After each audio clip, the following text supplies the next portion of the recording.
Well, hello. Welcome back, everybody. It is Tuesday, August 19th, and today we have a special show for you. I was going to subject you to horrifying things from Witch Talk, but I think that's going to have to be for tomorrow or the next day. Today, we're actually going to learn something. That's right. Today, we are talking about the Chaldean Oracles, one of the most important occult books ever written. The Chaldean Oracles subsume the wisdom of the Zoroastrian tradition. You know, the tradition that was overmapped by a certain other one that now occupies that part of the world. But since it's me, we are going to engage in one of my favorite new things to do. And yes, this is an incredibly exciting and rewarding thing for occult students. And that's to take ancient texts, textuses, as I call them, textuses, take ancient textuses and translate them using 2025's most powerful LLM tools.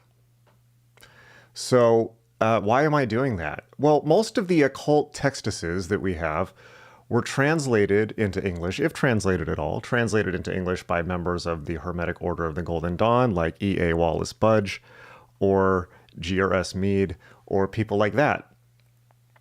Meaning, most of our core translations we're working off of are either from the Victorian era or have been done in specialist academic circles since. But why would you want to do that? I have found something really interesting, which is that when you take old textuses, I'm just going to keep saying textuses, and you have AI translate them into 2025 English, not only do you get a way better translation, but you also get one that makes sense.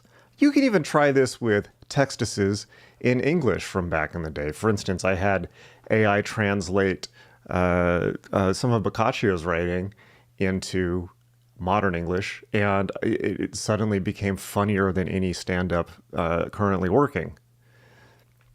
So that's exactly what we're going to do today. What are the Chaldean Oracles?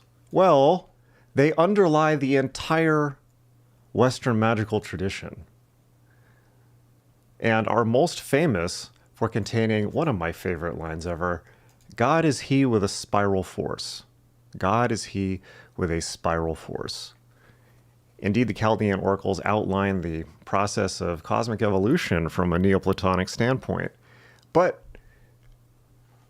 like with most occult textuses, they are obscured, occulted, and locked up, not just because they're hidden, in fact, they're not hidden at all, but because nobody gives a shit. So, except for you lovely people, because you're special.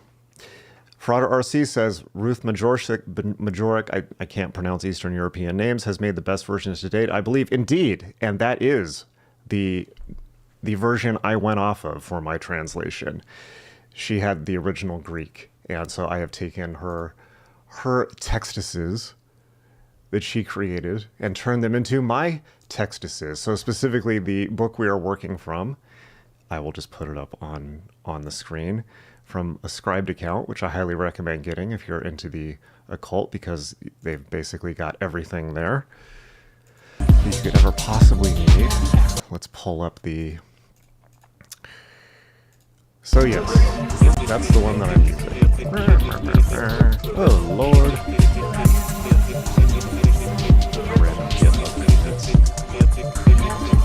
Okay, so we are going off of Ruth Majoric's The Chaldean Oracles text translation and commentary from 1989. So as you can see, if you go through this, as we are currently doing, you can see that in addition to her lovely introduction, we have the original text. So on the left side, we have the Greek. On the right side, we have her translation into English. Of course, the reason I use this one is because the Chaldean Oracles are largely fragmented and all over the place, and so at the very least, she got them all in one place here, which is good, along with her extensive commentary at the end. But I've just taken the Greek and had on the left side here, and had GPT-5 Pro Deep Thinking translated. So that's going to be very exciting. So in the meantime, what the hell are these things and why should we care? Let's take a look at Wikipedia. Alright, so Chaldean Oracles are a set of spiritual and philosophical textuses widely used by Neoplatonist philosophers from the 3rd to the 6th century CE. While the original textuses have been lost. Oh, apparently there's text. Oh man, hopefully that doesn't get me,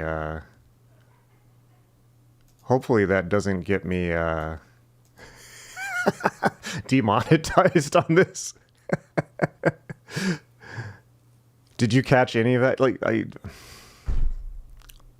Look, boomerang intensifies. Okay. Did you hear anything? Presumably that was just when I pulled up the screen. So yes, let me turn the sound off on that. Now you understand what I listen to when I'm preparing courses for you lovely, lovely people. Susrando says, "God damn it, big bro." Yeah, it just we're vibing to Neoplatonism. What can I say? So the Chaldean Oracles are a set of spiritual and philosophical textuses widely used by Neoplatonist philosophers from the 3rd to the 6th century CE. While the original textuses have been lost, they have survived in the form of fragments consisting mainly of quotes and commentary by Neoplatonist writers. They were likely to have originally formed a single mystery poem, which may have been in part compiled, in part received via trance by a Julian the Chaldean, or, more likely, his son Julian the Theurgist in the 2nd century CE.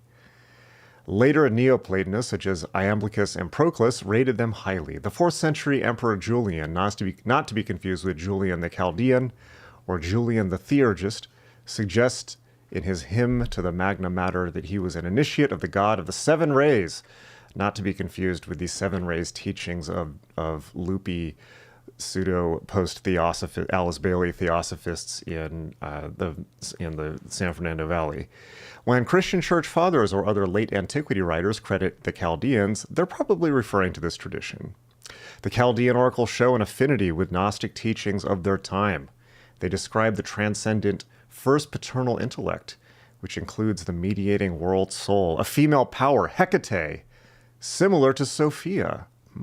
Fiery emanations from the first intellect produce the second intellect, the demiurge, who comprehends the cosmos as well as himself and creates matter. Farthest from the highest God, first father or intellect, is a dense shell of matter from which the enlightened soul must emerge, shedding its bodily garments. A combination of ascetic conduct and correct ritual are recommended to free the soul from the confines of matter and to defend it against the demonic powers lurking in the realms between gods and mortals. Wow. Crazy stuff. Even crazier when it's put to a techno beat. All right. So,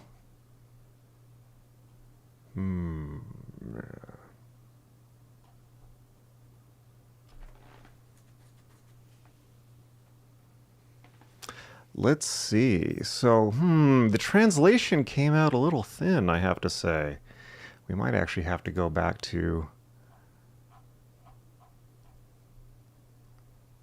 Okay, so here's the translation of... I'm going to have to do it bit by bit, I think. All right, so here's the first part of it. Tell you what, we're going to do bit by bit of the Chaldean Oracles. And in between the bits of the Chaldean Oracles, we will do tarot readings. So, yes, Super Chats are back on if you want to ask questions. Also, $5 tarot readings, or excuse me, $5 Super Chats get you a magical 8-ball reading for a yes or no question. $10 Super Chats get you a 1-card tarot reading. And $20 Super Chats give you a 3-card tarot reading. As all encapsulated in the chat goal at the very top. All right, so Let's start off with, and like and subscribe while we're at it. So here we go. The beginning of the Chaldean Oracles. For there exists a certain intelligible, which you must discern with the flower of your mind. For there exists a certain intelligible, which you must discern with the flower of your mind. If you incline your mind toward it, and try to perceive it as a particular thing, you will not perceive it. For it is a mighty power, manifest on every side, flashing forth with intellectual radiance. Therefore, do not grasp at that intelligible with force, but with the flame of mind fully extended, which measures all things except that intelligible. Do not seek to perceive it intently. Rather, with the pure eye of your soul turned away from all else, extend an empty mind toward the intelligible to comprehend it, for it exists beyond the ordinary mind. Arrayed from head to toe in clamorous light and armed in both intellect and soul, with triple barbed power, you must cast into your imagination the entire token of the triad. Do not proceed toward the Empyrean channels in a scattered way, but with single-pointed concentration. Single-pointed concentration.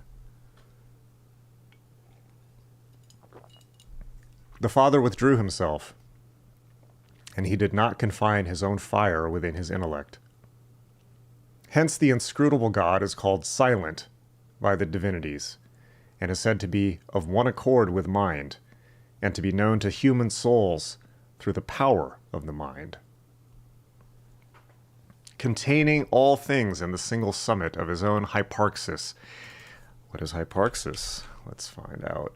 A Greek word primarily used in philosophical and theological contexts to denote existence, subsistence, or being. Existence, subsistence, or being.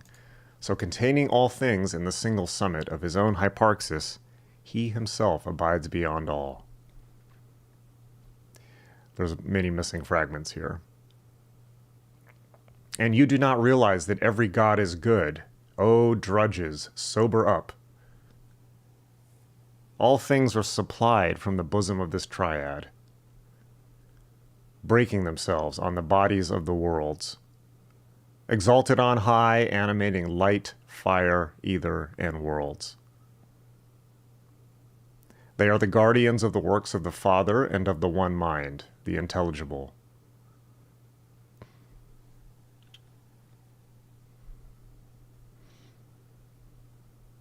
So there's a lot of missing stuff here that we don't have anymore from Lost to Antiquity, but there are references.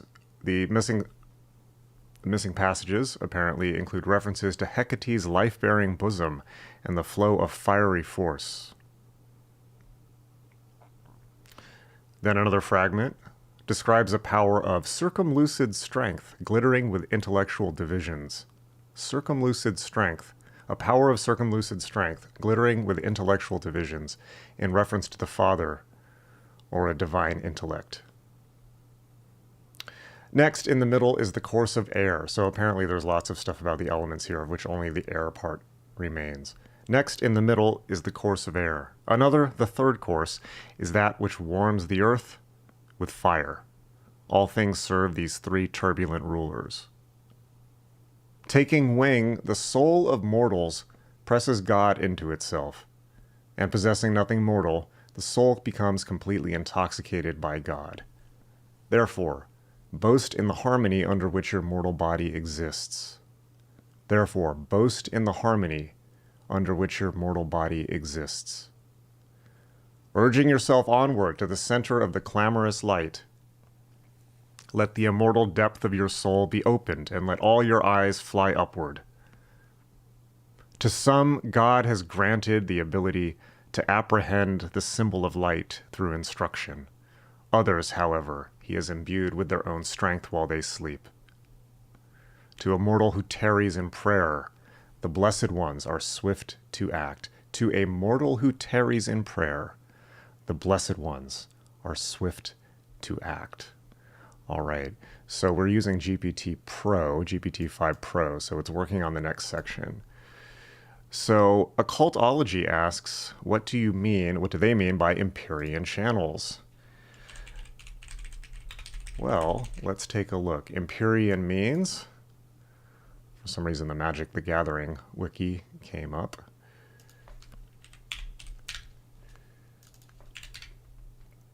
So Empyrean can refer to a few, well, specifically in ancient European and medieval cosmology, the Empyrean was the highest heaven, often associated with fire or aether.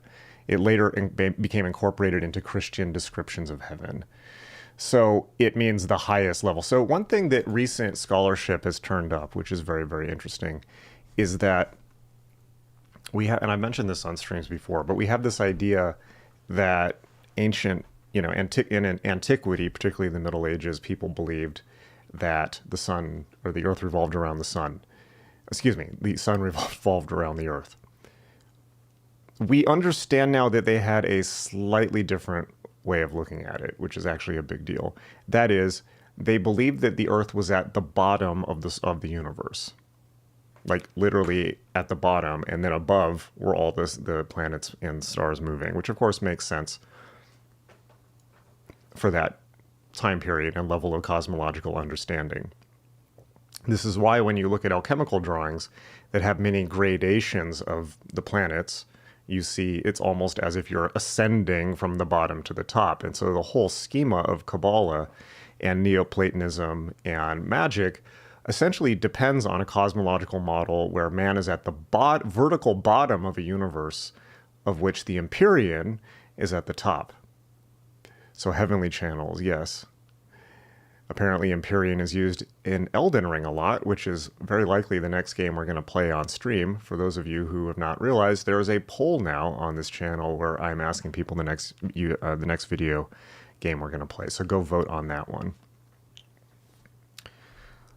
So that would be the Empyrean. Now, of course, this was fucking AI. God damn it, AI is jacking up my stream. Okay, this is the thing. So I don't know, I've been using GPT-5 Pro. One of the things, don't worry, I'll fix this. But one of the things that I have noticed about the high-end models is that they kind of suck. Like GPT-5 Pro is slow as hell, but is not necessarily better. And it was the same thing with O3 Pro. So I'm gonna drop back down to 5 thinking, which should be just fine. In the meantime, so David Domingos asks, is this the Great Chain of Being? Yeah, it is. I think the Great Chain of Being, I talk about at length in my John Dee book. It was the Elizabethan and high medieval, let's say high medieval conception of the world, because it was already starting to transition in the Renaissance and of course was thrown out during the Enlightenment. But the idea of the Great Chain of Being is, in my way of thinking,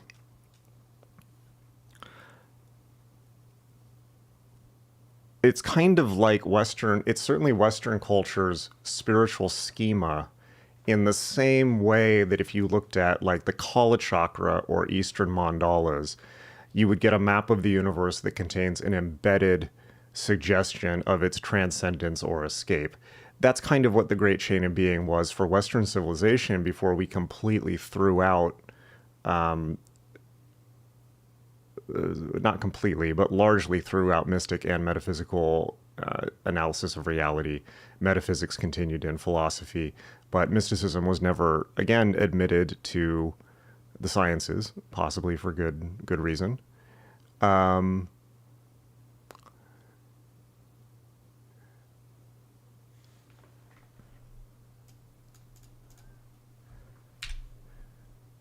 Lost my train of thought.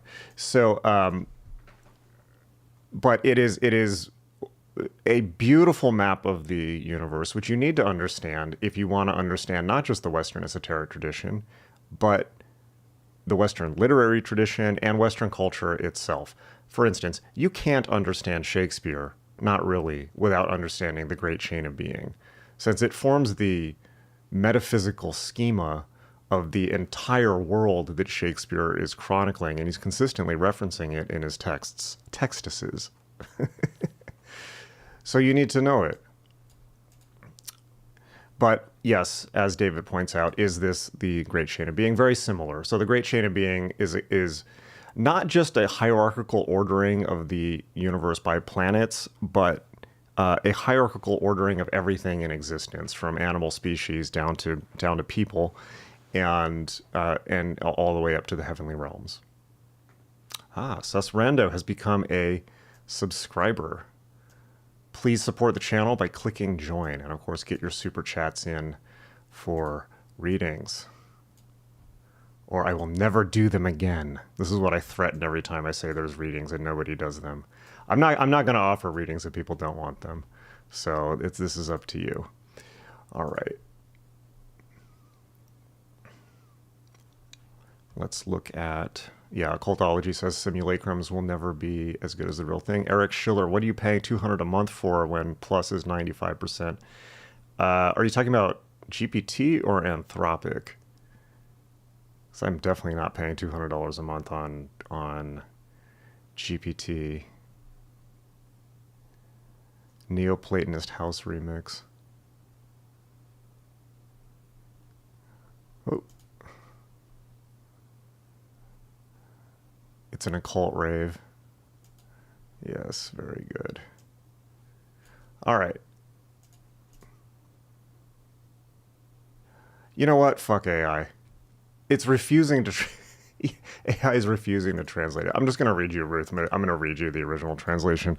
So you got look, it was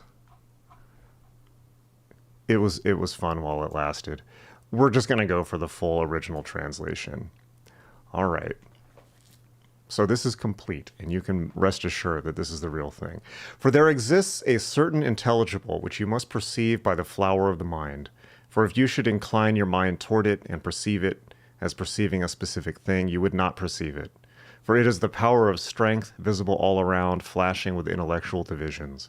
Therefore you must not perceive that intelligible violently, but with the flame of mind completely extended, which measures all things, except that intelligible. You must not perceive it intently, but keeping the pure eye of your soul turned away, you should extend an empty mind toward the intelligible in order to comprehend it, since it exists outside of your mind. Arrayed from head to toe with a clamorous light, armed in mind and soul with a triple-barbed strength, you must cast into your imagination the entire token of the triad, and not go toward the Empyrean channels in a scattered way, but with concentration. And the oracle-giving God says such things about intelligible knowledge. The Father snatched himself away and did not enclose his own fire in his intellectual power. For everywhere power has been assigned the middle place, and among the intelligibles it connects the Father and intellect. For power is with him, but intellect is from him.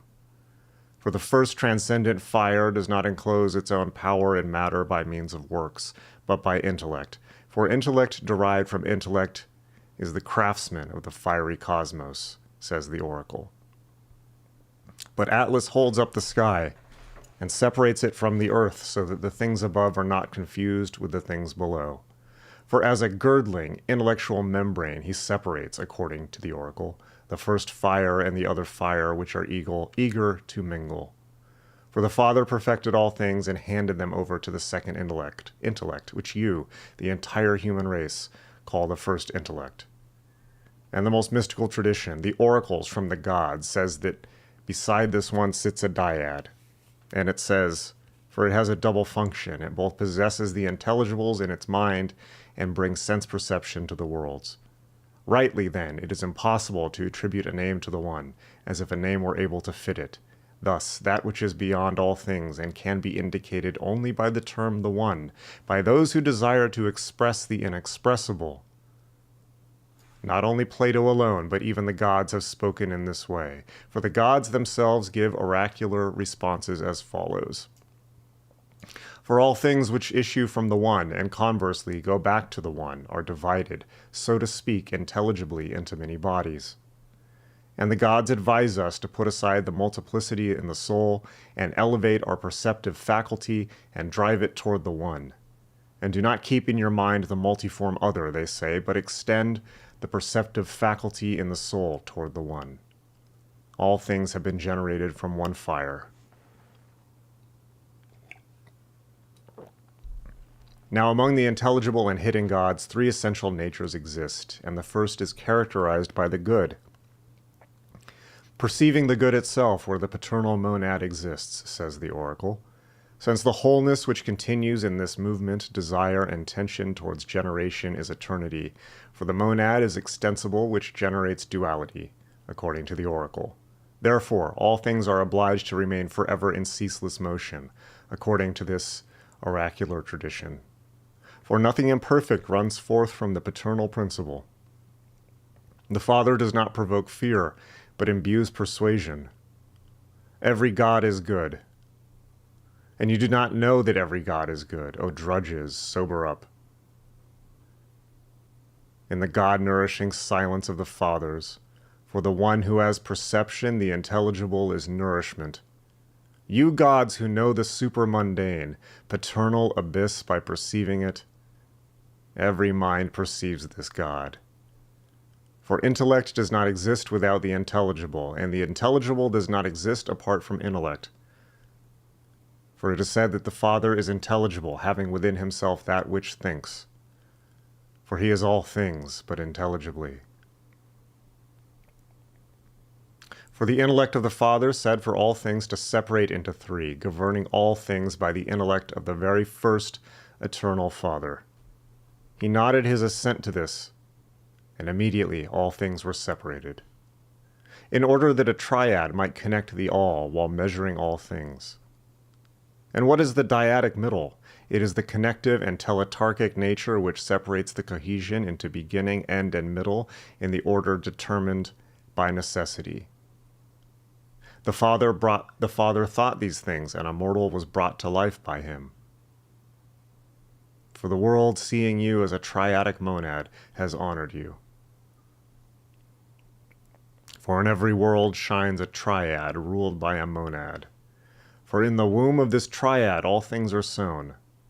For in this triad the Father has mixed every breath. Source of sources, the womb which contains the all. From both of these flows the bond of the first triad, which is not truly first, but where the intelligibles are measured. The third intelligible triad is self-generated. It is a worker. It is the dispenser of life, giving fire. It fills up the life-giving womb of Hekate and pours on the connectors a force of fruitful and very powerful fire. Thus the skill which exists in the demiurge both remains within him and is himself, according to which he is called skilled worker and craftsman of the fiery cosmos. This God is the source of sources, and he alone generated the all. From there, the source of sources, the birth of variegated matter leaps forth. From there, a lightning bolt, sweeping along, obscures the flower of fire as it leaps into the hollows of the worlds. For from there, all things begin to extend wonderful rays down below. For implacable thunders leap from him, and the lightning receiving womb of the shining ray of Hekate, who is generated from the Father. From him leap the girdling flower of fire and the powerful breath, situated beyond the fiery poles. The intellect of the Father rides upon the unshakable guides which shine inflexibly by the furrows of the implacable fire. The intellect of the Father, while thinking with its vigorous will, shot forth the multiformed ideas. All these leapt forth from one source, for from the Father comes both will and perfection. But the ideas were divided by the intelligible fire and allotted to other intelligibles. For the ruler placed before the multiform cosmos an intelligible and imperishable model from which, along a disorderly track, the world with its form hastened to appear, engraved with multiform ideas. There is one source for these, from which other terrible ideas, divided, shoot forth, breaking themselves on the bodies of the worlds. Those which are born around the frightful wombs like a swarm of bees, flashing here and there in various directions, are the intelligible thoughts from the paternal source, which pluck in abundance the flower of fire from the acme of sleepless time. The first self-perfected source of the Father spouted forth these primordial ideas. These are the thoughts of the Father, after which my fire is rolled up. For after he thought his works, the self generated paternal intellect sowed the bond of love, heavy with fire, into all things, in order that the all might continue to love for an infinite time, and the things woven by the intellectual light of the Father might not collapse. With this love, the elements of the world remain on course.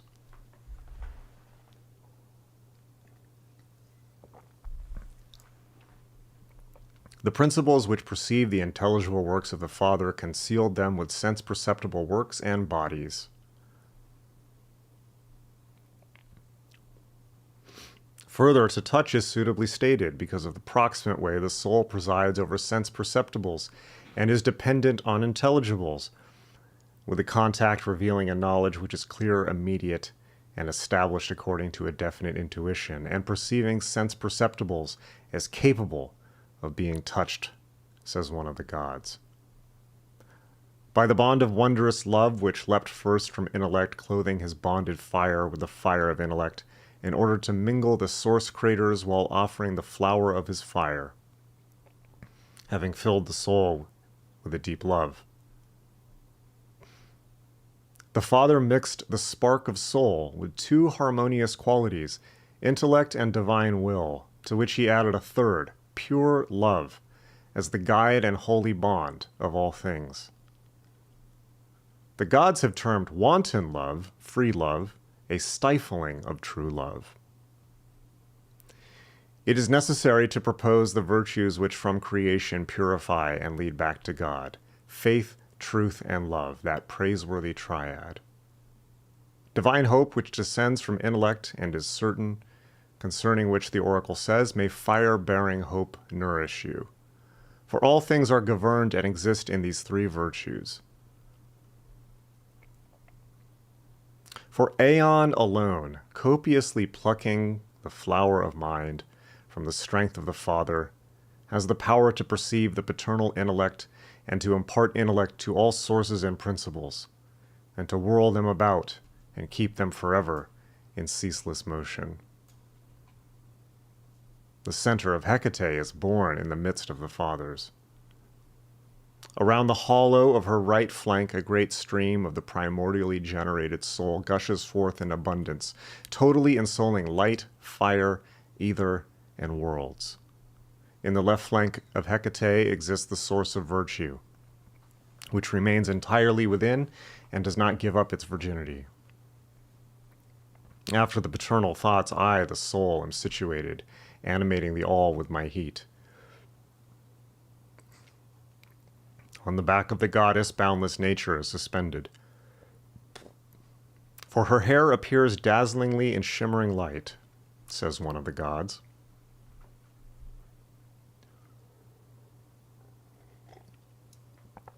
Truly, Rhea is the source and dream of blessed intellectual realities.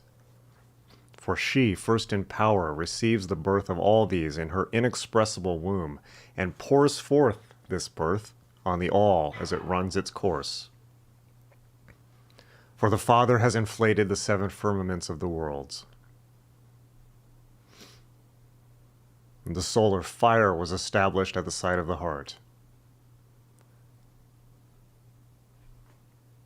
And indeed, the most mystical doctrines hand down that this wholeness exists in the supermundane worlds, for there exists the solar world and the whole light. And I hear the theologians call the sun fire, channel of fire, and dispenser of fire, and all such names. And the oracles everywhere place the moon after the sun and the air after the moon. The ethereal course and the boundless impulse of the moon, they say, and airy streams. And again, either sun, breath of moon, airy leaders, and in other verses of solar circles and lunar soundings in airy hollows, portion of either and sun, and channels of moon and air, portion of either sun and moon and all those things which swim with the air, an expanse of air, the course of the moon and the eternal orbit of the sun. Plainly, therefore, the ethers of the elements are there, and the gods are drawn in a curved shape. The gods in the oracles have taught us that a single line is drawn in a curved shape, and they make a great use of linear shape. For even the oracles, not once but often, speak of the procession of the fixed stars, the lunar course and starry procession. For the generative channel proceeds up until the center, as even the oracles say when speaking about the middle of the 5 centers, which extends from on high, straight through to the opposite side via the center of the earth. And there is a 5th in the middle, another channel of fire, where the life-bearing fire descends as far as the material channels. And the channels are mingled together, the highest life, perfecting the work of imperishable fire. The theology of the Assyrians teaches the same doctrines, which were revealed to them by the gods. For in that theology, the demiurge is said to have made the entire world from fire, water, earth, and all nourishing air. And the Maker, while working with his own hands, is said to fashion the world. For whatever other mass of fire there was, the all he worked with his own hands, so that the world body might be fully completed, and the world might be visible, and not seem membrane-like. For the sky is an imitation of intellect, but the product has something of the corporeal in it. For untiring nature rules both worlds and works, in order that the sky might turn round, pulling down its eternal course, and that the swift sun might come around the center, just as it was accustomed to do. Apollo priding himself on the harmony of light. For I, the divine, have arrived, armed from head to toe. Among these is the first sacred course. Next, in the middle, is the course of air. Another, the third, is the one which heats the earth by fire. All things serve these 3 turbulent rulers. This principal source, the principal channel, is inclined under them. Likewise, the gods have taught us that there are numerous Iunges. Many of these leap forth and stand upon shining worlds. Among these are 3 summits, that of fire, ether, and matter. The Iunges, which are thought by the Father, also think themselves, since they are moved by his unspeakable counsels, so as to think. For the fathers who preside over magical operations cause all things to appear and then to disappear, since they are couriers to the Father and to matter, to speak according to the oracle. Every world possesses unbending intellectual supports, but also all those things which serve material connectors. All things yield to the intellectual lightning bolts of the intellectual fire, serving the persuasive will of the Father. He has given the summits the protection of his intellectual lightning bolts, having mixed his own force of strength among the connectors. They're talking about Zeus right now. They are unifiers of the intellectual orders. For the first connector encompassing all things is the singular summit of his own existence, according to the oracle. He exists himself entirely outside. The first teletarch guides the wing of fire. The middle teletarch perfects the ether. The third teletarch perfects matter. And the ruler of souls who stands on the ethereal worlds is a teletarch. The Theurgist teach these things very clearly, and the oracles from the gods themselves. But a holy name in sleepless motion leaps into the worlds at the hasty command of the Father. So, extra credit question for those who are following along at home. What ritual does this, there's a specific 20th century ritual that this text directly relates to and uses terms from. Can you name it? Nature persuades us to believe that the demons are pure and that the offspring of evil matter are good and useful. That race of evil demons draws down souls, a race which is also called bestial and shameless, since it is turned towards nature. From the hollows of the earth leap Chthonian dogs, who never show a true sign to a mortal. These demons are called dogs because they are the avengers of souls. They are demons involved in matter. Starting from the spirits of the air, irrational demons begin to come into existence. Therefore, the oracle says, driver of dogs of the air, earth, and water, speaking of Hekate, most likely. Therefore, even the oracle calls these gods aquatic. Thus also concerning the multi-flowing tribes of demons. The oracles teach that the demiurge brings forth our souls and sends them into generation, a subject about which both the oracles and Timaeus speak. For the demiurge has placed intellect and soul, but in the sluggish body he has placed our soul, he, the father of gods and men. This character, which belongs to the essence of souls, is and that's the chai, as in the chai row, chi from the Greek alphabet, is placed in the heart as the property of every soul. These are the doctrines of the Theurgists and gods when they are describing unknown things. Because the soul, existing as a radiant fire by the power of the Father, remains immortal. It is the mistress of life, and possesses full measures of the many wombs of the world. Taking wing, the soul of mortals will press God into itself, and possessing nothing mortal, the soul is completely intoxicated by God. Therefore, boast of the harmony under which the mortal body exists. The ethers have strengthened the body of a sacred man. To serve generation, but having served with an untamed neck, leave generation behind to go back up there. We hear the oracles say that matter is squalid, since it is sterile. Do not invoke the self-revealed image of nature. Do not gaze at nature. Her name is destiny. Do not aid in increasing destiny. Do not defile the pneuma, nor deepen the surface. The root of evil is the body. The descent to earth is the severing of ourselves, where both jealousy and envy must be rejected.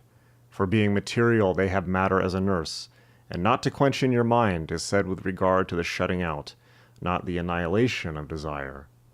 O man, cunning creation of an impudent nature, do not cast into your mind the huge measures of earth, for the plant of truth does not exist on earth. Do not measure the extent of the sun by joining rods together, for he is borne along by the eternal will of the Father, and not for your sake. Let be the rushing motion of the moon. She forever runs her course by the action of necessity. The starry procession has not been brought forth for your sake. The wide-winged flight of birds is never true, nor the cuttings and entrails of sacrificial victims. All these are playthings, the props of commercial fraud. Flee these things if you would open the sacred paradise of piety, where virtue, wisdom, and good order are brought together. For the paternal intellect has sown symbols throughout the cosmos. The intellect, which thinks the intelligibles, and these intelligibles are called inexpressible beauties. But the paternal intellect does not receive the will of the soul until the soul emerges from forgetfulness and speaks a word, remembering the pure paternal token. Seek out the channel of the soul from where it descended in a certain order to serve the body, and seek how you will raise it up again to its order by combining ritual action with a sacred word. Urging yourself onward to the center of the clamorous light, let the immortal depth of your soul be opened. May all of your eyes stretch upward on high. A thinking mortal must hold the soul in check, so that it might not fall in with ill-fated earth, but be saved. It is said that Prometheus forethought our rational life so that we would not be submerged in the passions of the earth and be destroyed by the necessities of nature, as one of the gods says. You must hasten toward the light and toward the rays of the Father, from where the soul, clothed in mighty intellect, has been sent to you. For the divine is accessible not to mortals who think corporeally, but to all those who, naked, hasten upward toward the heights. And the more vigorous natures behold the truth by themselves and are more inventive.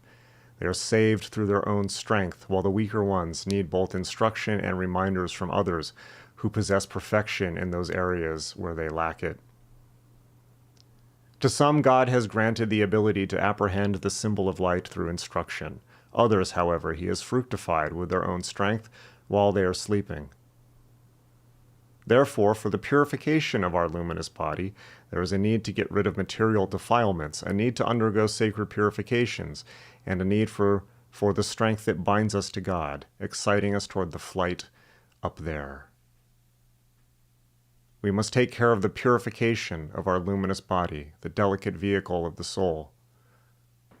For the mortal who has approached the fire will possess the light from God. The order of angels causes the soul to ascend by making the soul bright with fire. That is, illuminating the soul on all sides and filling it with pure fire, which gives it an unswerving order and power through which it does not rush into material disorder, but makes contact with the light of the divine beings. And the order of angels causes a separation with matter by lightening the soul with a warm breath. That is the sharing of life. Those who, by inhaling, drive out the soul, are free. Do pranayama.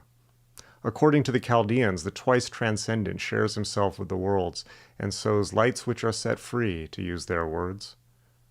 The theology of Plato has lit the fire, by which especially souls make contact with the unknowable transcendence of the One.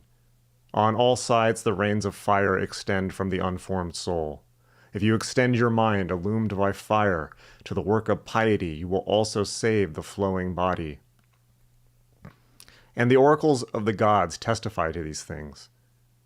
I mean that through the holy rites, not only the soul, but even the body is thought worthy of much help and salvation. Save also the mortal covering of bitter matter, the gods announce to the most holy of the Theurgists when they are encouraging them. Therefore the souls, by perceiving the works of the Father, flee the shameful wing of allotted fate, and rest in God, drawing in the flowering flames which come down from the Father. From these flames, as they are descending, the soul plucks the soul-nourished flower of fiery fruits. Therefore the oracle says that the souls, ascending, sing a hymn to Paeon. Pan? For the oracles concerning them point out that they are ineffable, and add, keep silent, initiate. Therefore, even the Theurgist who conducts his initiation begins with purifications and sprinklings. Above all, let the priest himself who governs the works of fire be sprinkled with the icy billow of the deep roaring sea. Another extra credit question. Where have you heard that phrase before, or similar? Do not hasten to the light-hating world, boisterous of matter, or as the Golden Dawn put it, hint, hint, do not stoop down into that darkly splendid world. Do not hasten to the light-hating world, boisterous of matter, where there is murder, discord, foul odors, squalid illnesses, corruptions, and fluctuating works. He who intends to love the intellect of the Father must flee these things. For you must not gaze at them, the demons, until you have your body initiated. Being terrestrial, these ill-tempered dogs are shameless. They enchant souls, forever turning them away from the rites. For no other reason does God turn away from men, and with his living power, send them on empty pathways. But whoever lives a truly sacerdotal life shines as an angel living in power. But Plato holds that the souls of the Theurgist do not remain forever in the intelligible order, but that they too descend into generation, concerning whom the oracle says, in the angelic order. Therefore, even the oracle has advised that the fire-heated thought holds the very first order in sacred worship.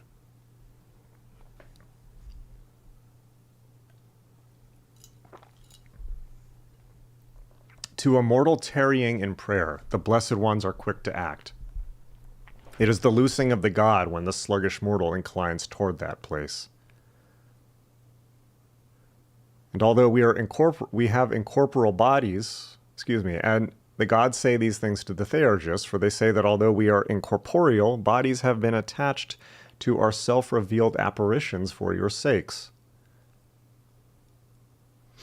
The oracles say plainly to the Theurgist that all the divine beings are incorporeal, but that for your sake bodies have been attached to them, since you do not have the power of sharing incorporeality with the incorporeal beings because of the corporeal nature onto which you have been grafted.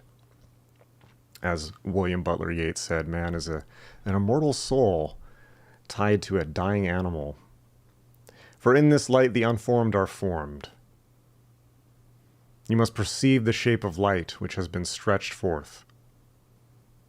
After this invocation, the doctrine says you will either see a fire similar to a child extended by bounds over the billow of air, or you will see a formless fire from which a voice is sent forth, or you will see a sumptuous light rushing like a spiral around the field.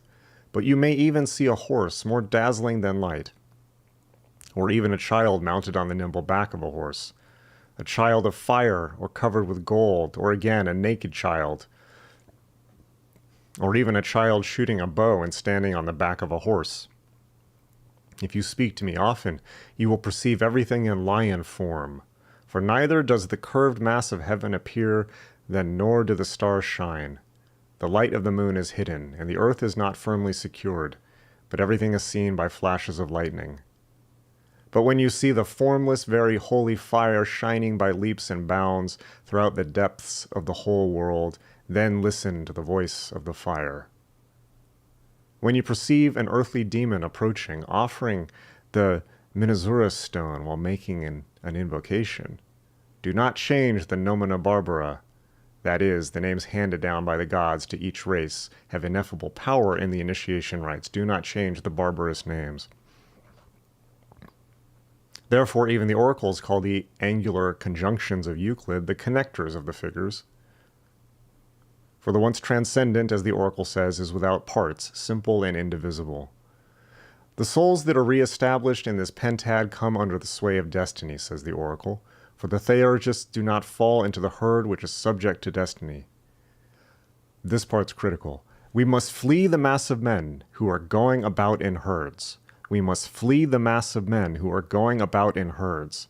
Flee the normies. Such also is the nature of the passions, which is disaffected and hard to bend by reason, and weighted from behind, and without a share, so to speak, of reason, which is light. For they do not differ in great measure from dogs without reason, says the oracle of those who lead a wicked life. For earthly beasts will occupy your vessel. That means the demons who roam about the earth. And you will not leave behind the dregs of matter on a precipice, but there is also a portion for the image in the place surrounded with light, because the souls of men who have left the body by force are accursed. Because it is against nature for human souls to pass into irrational animals. The oracles teach it is an indissoluble law from the blessed ones that the human soul passes over again to a human life and not to the life of beasts, so reincarnation. Avengers, stranglers of men. Ha ha, the earth howls at them up to the time of their children. Do not stoop below, here we are, do not stoop below into the dark gleaming world beneath which an abyss is spread, forever formless and invisible, dark all around, foul, delighting in images, without reason, precipitous, twisted, forever revolving around its maimed depth, forever wedded to an invisible shape, idle, without breath. Do not stoop below. A precipice lies beneath the earth, drawing the soul down from the staircase of 7 steps. That would mean the planets. Seek paradise. Do not release the soul, lest it come forth possessing something evil. Center, from which all things are equal up to the rim, holding fast the 3-winged principle, once transcendent, circles men and all are destroyed, so that we do not flow into a wretched stream from forgetfulness, by which many, or by the turbulence of matter, by which many are pulled down into twisted streams. Someone says that Aphrodite is primordial matter, which the oracles call both starry and heavenly. It is clear, therefore, that she provides movement to herself. Consequently, she is self-moved. To others she provides life, to herself far more. Concerning the very first father, it is said, among other things, and first power of the sacred word, and not throwing the feet beneath the step. It remains then to make a median of the connective order together with the teletarchic order. And what is the triad of this median? The teletarchs assist the connectors, according to the oracle, but these matters I interpret in the inaccessible recesses of the mind. We say that the intelligible is the source of every division, according to the oracle, the entire generative nature in which there exists the turbulence of matter, the light-hating world. For this reason, virtue and wisdom are manifested in the median order of intellectuals and thoughtful reality. The real is in the depth. And another circle, according to the Chaldeans, is the solar world, which serves the ethereal depth. The truer sun measures the all together with time, truly being time of time, according to the oracle of the gods. The river of forgetfulness signifies all the flowing of material things and our rushing vessel, since the soul is a multiformed image which possesses the principles of all that exists.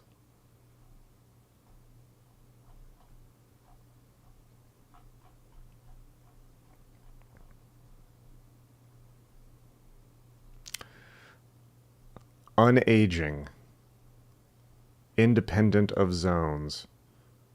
Let's see. These are more fragmentary, but paraphrased. Unaging, since the theologians say that unaging is proper to this order, as the Barbaroi say, and the Greek theologian Orpheus. Independent of zones, such names as are celebrated by the Assyrians, zones, independent of zones, sources, implacables, and connectors. Faces on all sides, and she is visible on all sides, and has faces on all sides, receiving in her womb the processions from the intelligibles, and she sends forth the channels of corporeal life, and contains within herself the center of the procession of all beings. Leading upward, that a certain knowledge of the way of things is engendered within us by superior beings, it is adequately revealed by the autoptic manifestations and guidance of the gods, which disclose the order of the universe to souls.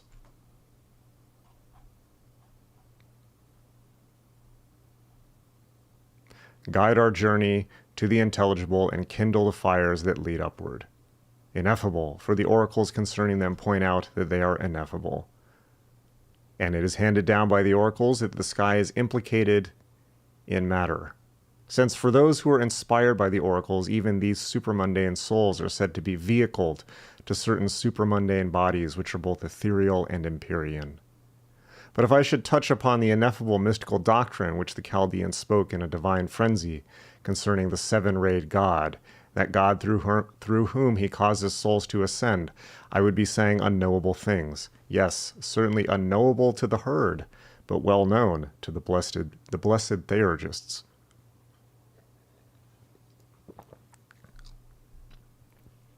But the Theurgists have praised time itself as a god, and one time god they praise as linked to the zones, the other as independent of the zones.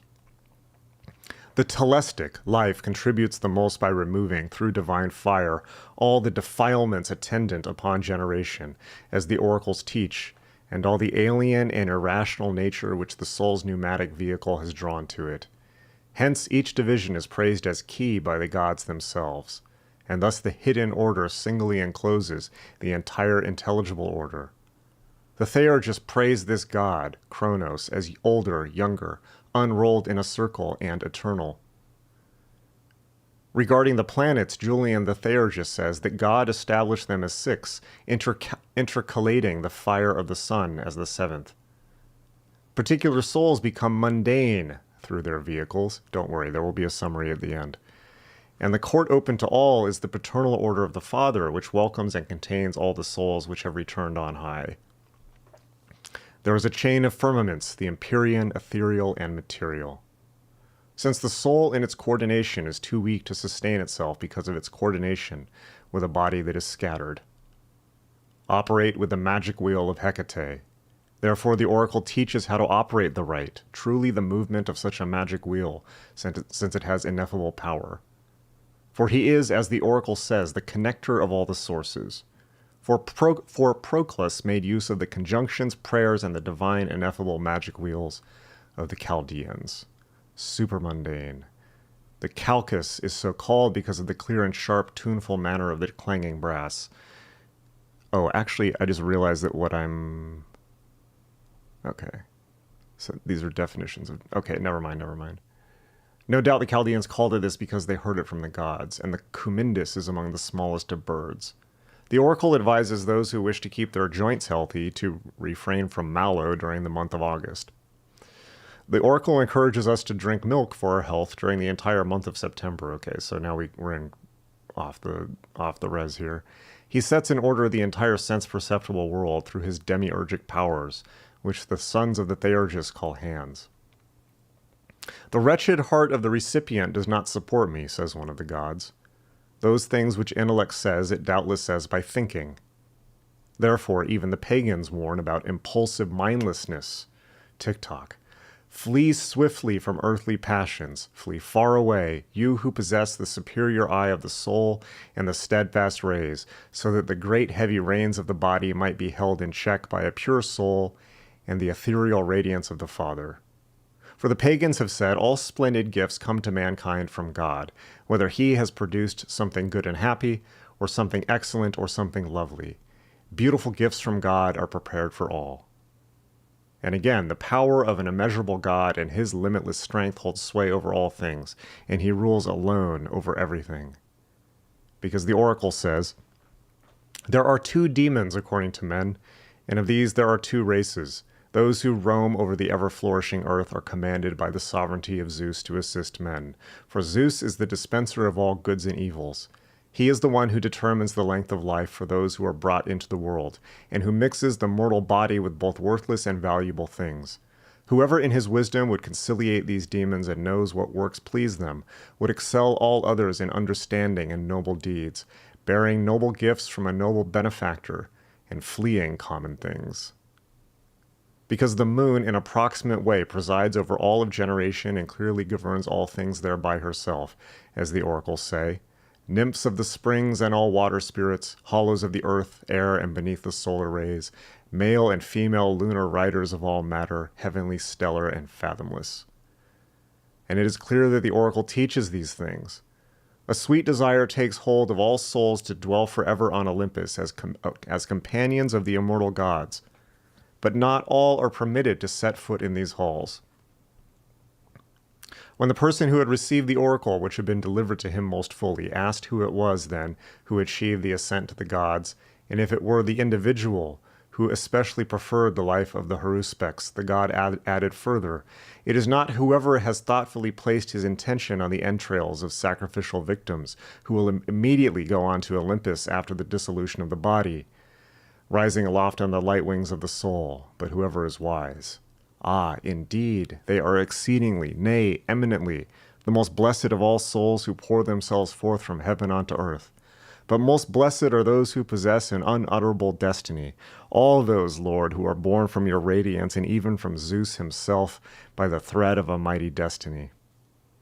And this is what Timaeus spoke darkly when he granted a kindred star to each soul. For all the souls say that they have come by necessity, not simply so, but in a manner, so to speak, of persuasive necessity. Hekate appears and says, after daybreak, boundless, full of stars, I left the great undefiled house of God and descended to life-nourishing earth at your request, and by the persuasion of ineffable words with which a mortal man delights in gladdening the hearts of immortals. And again, another god, being compelled, said, listen to me, although I do not wish it, since you have bound me by necessity. Hekate replies, why from the eternally coursing ether do you need to invoke me? Why from the eternally coursing ether do you need to invoke me, the goddess Hekate, by constraints which bind the gods? I have come hearkening to your very eloquent prayer, which the nature of mortals has discovered at the suggestion of the gods. Drawing them down from the ether by unspeakable spells, you brought them easily to this earth against their will. But the demons in the middle, the ones who stand on the midmost gales far from the divine fire, you treat these demons shamefully and send them to mortals as prophetic dreams.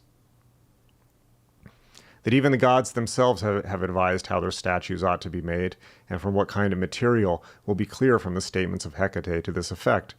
But execute my statue, purifying it as I shall instruct you. Make a form from wild rue and decorate it with small animals, such as lizards which live about the house. Rub a mixture of myrrh, gum, and frankincense with these animals, and out in the clear air under the waxing moon, complete this statue yourself, while offering the following prayer. Finally, loosen the Lord. The mortal no longer makes room for the god.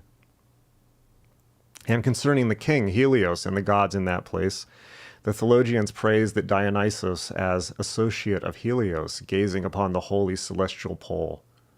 They praise that Zeus, Osiris, the solar Pan, and the other gods which fill the books of the theologians and the theurgists. There we have it. Well, thoughts, comments. I have my own take on this, but what did you think? There's a lot of heavy stuff there. Let's get some audience reactions. For some reason, my chat has closed, so I need to reopen it. All right, there we go. All right, so I'm going to go back and I'm going to get super chats and questions. And in the meantime, Please throw your thoughts or questions about what I've just read into the chat. You don't need to super chat. You can super chat if you want to skip to the top of the line. But since I want a group discussion on this, anyone can post your comments, questions, or reactions. And let's get a nice group discussion section going, shall we, while I grab my tarot deck.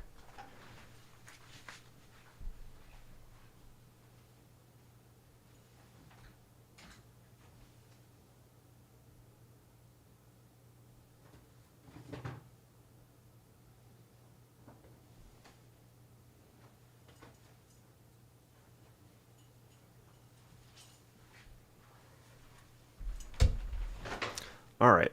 So Josh B says thank you so much for the $10 super chat, says, "Oh, Master of the Cards, please read my tarot." Thank you. So I'm guessing you didn't want a specific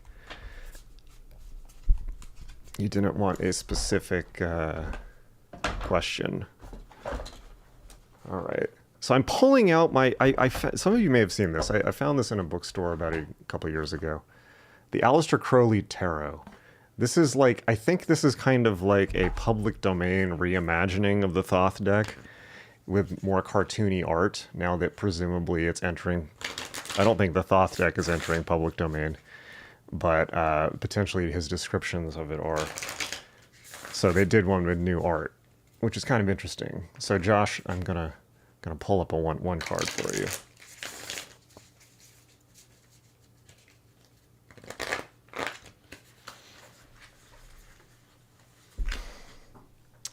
Oh boy. The Nine of Swords. Cruelty. What does it mean to you, Josh? Since I don't know you and you didn't ask a specific question, I must only assume that either there is a tremendous amount of cruelty in your life that you need to start thinking about getting away from, or potentially that you are exercising cruelty on the people around you, and you may want to put that in check. But without further context, I don't know. But there we have it, the Nine of Swords. I kind of like that art. Come on now, focus. Well, yeah, I kind of like that art. It's interesting. I'll show you a couple other cards from the deck. Yeah, it's more cartoony. Nine of Cups, happiness. It's not, it's not as good as the Lady Frida Harris one, but, it'll do. It's iconic. Here's the Tower. It's kind of cool. Art. So yeah, you can see it's clearly based on the classic designs, but more cartoony. All right, so let's see. And Alex says, "Oh, great Magic 8-Ball. Is my cat just trying to trick me with cuddles to feed her a fourth time today?" Let's find out, shall we? Oh, Lord 8-Ball. Is Alex's cat trying to trick him? Cannot predict now. Well, that's no good. He paid $5. You've got to predict. Come on. Quit sleeping on the job. How about now? Can you predict now? Let's see. Without a doubt, yes, you are being tricked. You are being tricked to be fed for a fourth time. Okay, so let's see. Looking back through the comments.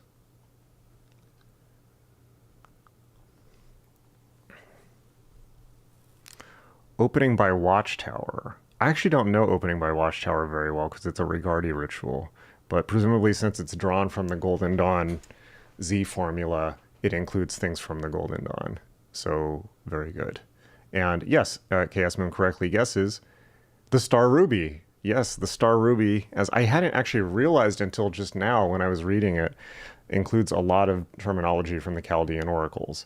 A fruitful topic for further research, I think. Frauder says, opening by Watchtower on second, so not opening by Watchtower on second thought pulls its text from Aish Metzaref, the Purifying Fire. Does anyone recall? Weigh in on that question if you happen to know. God is he with the spiral force is the whole point of Gurren Lagann. I don't know what that is. Is that like an anime?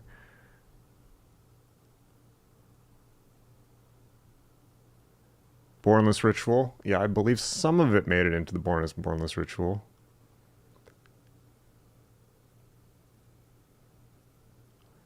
Alex says, free the normies. Oh, no. Don't free the normies. Just leave them be. Leave them be.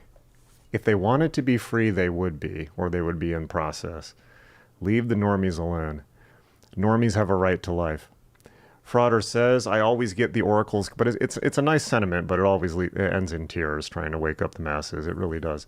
Frauder says, I always get the oracles confused with Aish Metzaref. Love them both. Golden Dawn members have to write papers on them and the Hermetic Arcanum to graduate the Golden Dawn Philosophist degree. Fascinating. Fascinating. Was this in the Stella of Jew original Acephalos or added to the Bornless by the Golden Dawn? I have no idea. But if somebody else does, please enlighten us. What's up, Desert Dweller? Alex listens to these and trances out while he's drawing. That's a good way to do it. Yeah, you don't need to, particularly when I do this type of thing, there's no need to listen to me with your conscious mind. All of the great initiated texts are interpreted by the deep mind.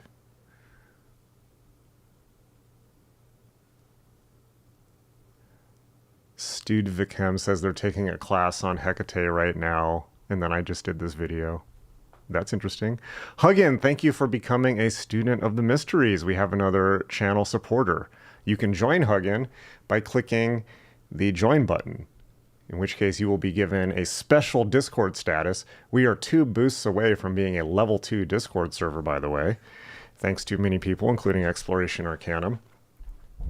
And that means that pretty soon you're going to get special badges for your special statuses at level 2. So all of your support helps us, and your support also lets you hang out with me and play video games on the weekends now. So Bornless 1, lots of stuff in the Bornless 1 from this.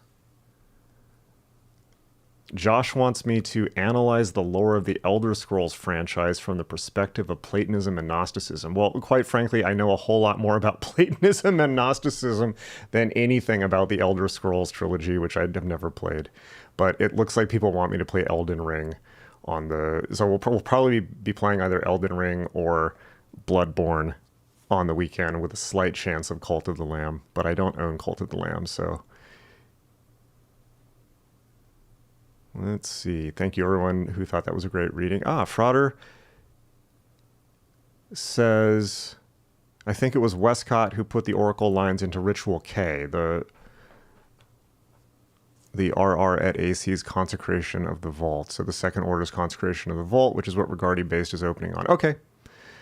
Yeah, that makes a lot of sense. I mean, Regardi's rituals were just extrapolations from Golden Dawn existing material, as far as I know.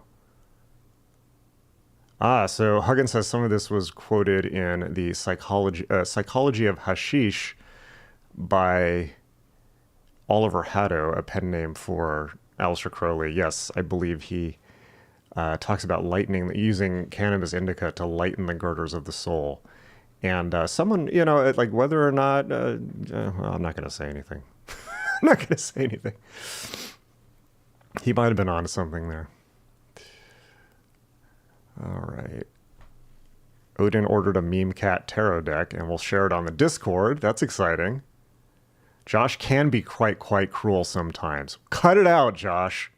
Be kind. I can be cruel sometimes too, and it's a bad trait. Be kind. No one, if you're cruel to somebody, they will never recall anything about you except that one time that you were mean to them. It doesn't matter how close they are either. And that, I know that kind of sucks, but it just is how it is. Be kind. Everyone's struggling in this bitch. Earth is tough. Yes, opening by Watchtower has the famous lines from the Chaldean Oracles. Very good. And the Occultology says, I use the fire and the water as an opening for the big buku rituals. I don't know what buku rituals are. But yes, that specific line is used as a banishing and a consecration by the Golden Dawn, and also by Thelemites. Studiv Kim says, I thought the Bornless ritual is from the Greek magical papyri. Yes, it is, but it's been revised many, many times since. All the way up to the most recent version, which is Liber Samek by Crowley. Or Paul clarifies, it was Paul and Frauder says it was the Acephalos headless rite, and then it was later retermed the Bornless ritual by the Golden Dawn, and then they modified it. So it's one of the oldest magical rituals and most central, perhaps the most central ritual of the Western magical tradition. And it's been interpreted and revised many, many times in the last 2 millennia. And the very fact that you can have a ritual survive for that long, which most of the core rituals, there's not a whole lot of other things that we can think about. The sacraments of Christianity, maybe. Core religious rituals of Judaism, various Sino Japanese religions, and, basically religious rituals which have carried on, but there's not many. Jacobus tossing out 10 Magick Me gift memberships. How very kind of you. Thank you. And Alex's art came out well. Okay. Oh, Occultology says big buku rituals. You mean like merci beaucoup? Is anything that's not just a random energy working? Okay. Like summoning a spirit or doing either work. Okay, so when you're doing a balls out ritual, when you're doing like a big time like capital R ritual, not just your daily stuff, that makes sense. Paul says I was doing daily Samek for a while, but changed to doing my own version of Golden Dawn, SRIP, and PGM Headless Right. Yeah, that really is one, and I just taught. We taught Bornless 1 in Adept 1 and 2 for the VIPs this last round. And I really do think that there are lots and lots of versions of that ritual, and that is one where you should try them all. You've got the original one, like they were talking about, the headless one. You've got I think there's more than one from that time period. There's the Golden Dawn version. There's the one that Crowley did in the Goetia at the beginning, Crowley's pentagram ritual adaptation of the Bornless 1. And then there is Liber Samek. And I actually believe there is a website just called bornless.one that has all of them. So you should check that out. Yeah. So what did we learn there? So some core themes to draw from that reading. There are eternal themes that we see in religions around the world. I will say this, eternal themes, not just that we see in religions around the world, but that we live in our lives day to day. All great spiritual textuses should really seem that like they are talking to you about your life right now. The reason is not necessarily any magical status, but because a textus that is about the deepest levels of being human is going to be applicable to any human at any time or culture by any other language or name, right? As long as you can translate the language. And that's how you know something real. So some core things there. The idea of the soul entering matter from the Empyrean, from the world of light or fire. And many Gnostic type themes, although of course you'll notice that basically the names of Greek divinities were used: Aphrodite, Zeus, even Pan, Hekate, right? So this is from the Greek corpus. But the idea of the soul entering matter and then not becoming trapped necessarily, as the Gnostics would often say, not becoming trapped, but simply becoming forgetful of its nature. And that is a dangerous position to be in. This is something that everyone from, the Zoroastrianism to Buddhism to L. Ron Hubbard agree on, right? Certainly the magical tradition. This idea that the soul has entered the material world and drunk the rivers of Lethe, right? Or become forgetful of its true nature. And in addition to becoming forgetful, as if falling asleep into a dream, which is often a metaphor that's used, and not just becoming forgetful, but essentially becoming subject to the nature of matter itself, which is entropic, right? So there's a certain understanding across all real initiated traditions that this thing that we're in, Maya, samsara, whatever you want to call it, isn't necessarily a trap and is not a place that you will necessarily get stuck, but that forgetfulness of one's true nature subjects one to the natural entropic flow of existence. Meaning that the directionality of existence itself is towards forgetfulness and matter. Why? Likely because the universe is in the process of manifestation, therefore it is going in the direction of matter, at least on one perceptual time scale. So there's something about this thing that we find ourselves in, this reality, that it's kind of a bit like being in a bathtub where the water's running down the drain. Or you're in a current, to mix metaphors, you're in a river, and in order to get out of the river, you have to swim against the current. The current of time is towards entropy, delusion, forgetfulness, and matter. It was interesting. I asked, a couple weeks ago, I asked AI, what would you most like humans to know?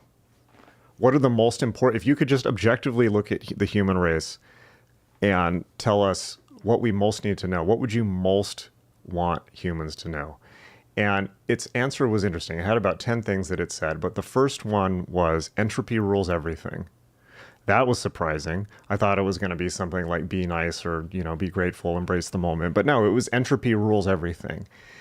And what it meant by that, it clarified, is that the nature of existence is entropic, and anything in your life that you do not actively put effort into will decay and will be subject to entropy, as entropy is the law of everything, and human will can overcome entropy for periods of time, although not infinitely, not forever.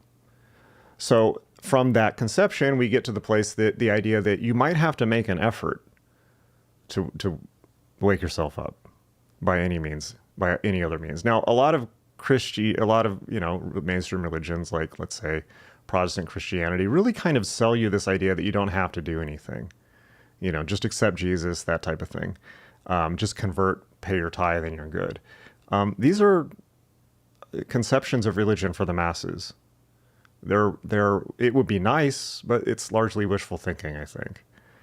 Instant vicarious atonement is a bit of wishful thinking. Otherwise, I'm sure you have a sense of that, otherwise you wouldn't be watching me. The idea that spirituality is not just, quote, a path, it's certainly not just a set of ideas to develop, but it's actually a set of exercises that one needs to increase proficiency in, much like going to the gym. So for instance, yoga, pranayama, meditation, you've got references in the Chaldean Oracles directly to single-pointed focus. You've got references to, essentially achieving altered states through breath work, if you read between the lines. So it's this idea that while we have divinity inherent within us, the potential for divinity, and divinity doesn't necessarily mean being a superhero or a god in this world, because that side of you exists outside of space and time. But that by our own effort, we can be saved or damned in a way. And not in the Christian sense, but either we can attain to pure intellect or proper cognition of our true self, or we can simply let ourselves be washed away in the tide of history, the tide of time, the demons of the world, as it says, right? The demons of the earth, the demons of time, will eat us, quite literally. Time eats us all. And P.S., you don't have your whole lifetime to make spiritual progress in, because when you're young, you don't know shit about shit, and when you're old, you don't know shit about shit, and you're probably shitting yourself on both ends. So it's only in the short period of time where you have full adult intelligence that you can make such rational attempts. So those are my thoughts on it. I see Charles wants a 3-card tarot reading for his wife, so I'm going to do that. But if you have any other thoughts, if that sparked anything, let us know in the chat. Okay. My wife would like a 3-card tarot reading. Her question is in regard to the possibility of us moving far away this year. Okay, so I must preface this for entertainment purposes only. And I've said that to people, I said that to somebody in Nepal who wanted me to do a reading about whether he should go kill his brother in Bhutan or not. So take it, it's just a reading from a guy on the internet. Don't, verify independently. But one second.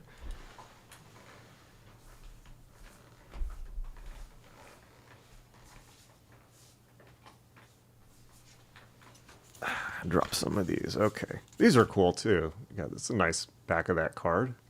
It's pretty cool.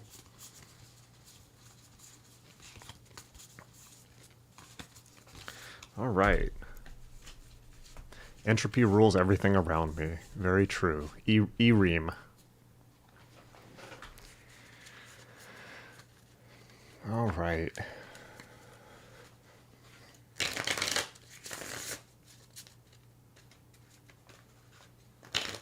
So we see there deep gnosis, or fragments of gnosis, as the thing is so fragmentary. But you can see there an ethos beginning to form for what would become the Western magical tradition, which is much more codified and systematized as time goes on. But the core is eternal. The techniques are transitory, but the core, the drive, the soul's call is eternal.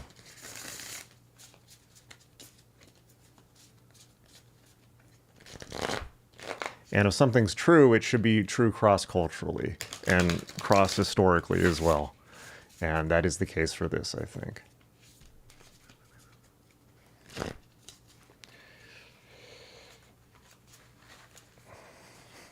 One more shuffle.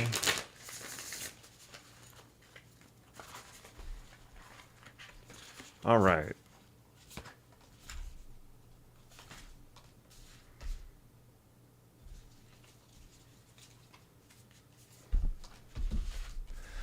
All right, so let's see.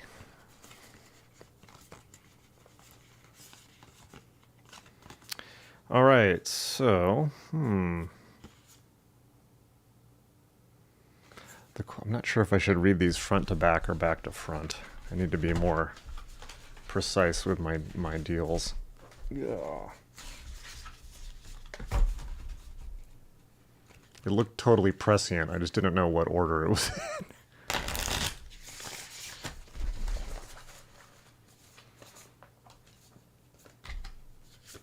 All right, so past, strife, 5 of Wands, conflict. Okay. Current, and this was in the previous draw too, Knight of, okay, so that's reassuring. So current, Knight of Cups. So Knight of Cups is, of course, questing, looking for a new place to live, and the cup is you're waiting to receive the answer. Right, you're on a quest to find the perfect answer to be given to you, to get out of your strife. And the outcome, valor. Yeah. Oh, yeah. Yeah. I'm just going to do these one at a time. Okay, the outcome is valor. 7 of Wands. So Mars in Leo, which is quite forceful. So we've got a lot of fire and force here. Moving around the mic.